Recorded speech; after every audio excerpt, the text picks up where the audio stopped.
ओम नमः शिवाय। शिव महापुराण अध्याय 6।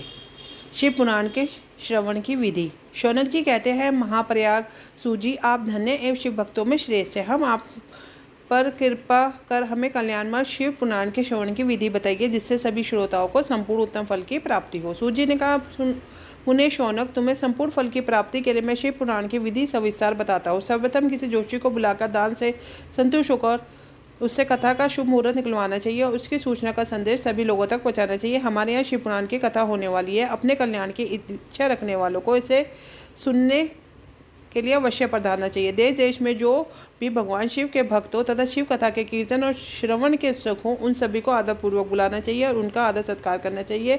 शिव पुराण सुनने के लिए मंदिर, तीर्थ, वन प्रांत अथवा घर में ही उत्तम स्थान का निर्माण करना चाहिए। केले के खंभों से सुशोभित कथा मंडप तैयार करवाए, उसे सब और फल पुष्प सुंदर चटोरों से अलंकृत करना चाहिए। चारों कोनों पर ध्वज लगाकर उसे विभिन्न सामग्री से सुशोभित करें। भगवान शंकर के लिए भक्तिपूर्वक दिव्य आसन का निर्माण करना चाहिए तथा कथावाचक के लिए भी दिव्य आसन का निर्माण करना चाहिए।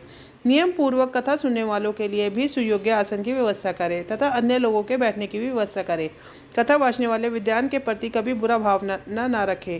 संसार में जन्म तथा गुणों के कारण बहुत से गुरु होते हैं, परंतु उन सब में पुराणों के ज्ञाता ही परम गुरु माना जाता है। पुराण वेता पवित्र, शांत, साधु, ईश्वर पर विजय प्राप्त करने वाला और दयालु होना चाहिए। ऐसे गुणी मनुष्य को इस पुण्यमयी कथा को वाचना चाहिए।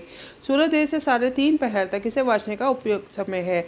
मध्यकाल में 2 घड़ी तक कथा बंद रखनी चाहिए ताकि लोग मलमूत्र का त्याग कर सके। जिस दिन से कथा शुरू हो रही हो उससे एक दिन पहले व्रत ग्रहण करें। कथा के दिनों में प्रातःकाल का नित्य कर्म संक्षेप में कर लेना चाहिए। वक्ता के पास उसकी सहायता हेतु एक विद्वान व्यक्ति को बैठना चाहिए, जो कि सब प्रकार के संशयों को दूर कर लोगों को समझाने में सकुशल हो और कथा में आने वाले विघ्नों को दूर करने के लिए सर्वप्रथम गणेश की पूजा करनी चाहिए। भगवान शिव व शिव पुराण के भक्तिभाव से पूजा करें। तत्पश्चात श्रोता तन मन से शुद्ध होकर आदरपूर्वक शिव पुराण की कथा सुने। जो वक्ता और श्रोता अनेक प्रकार के कर्मों से भटक रहे हो, काम आदि 6 विकारों से युक्त हो, वह पुण्य के भागी नहीं हो सकते। जो मनुष्य अपनी सभी चिंताओं को भूलकर कथा में मन लगाते हैं, उन शुद्ध बुद्धि मनुष्य को उत्तम फल की प्राप्ति होती है। इसी के साथ शिव पुराण महात्म्य का 6वां अध्याय पूर्ण होता है। ओम नमः शिवाय। ओम नमो पार्वती पते नमः। हर हर महादेव।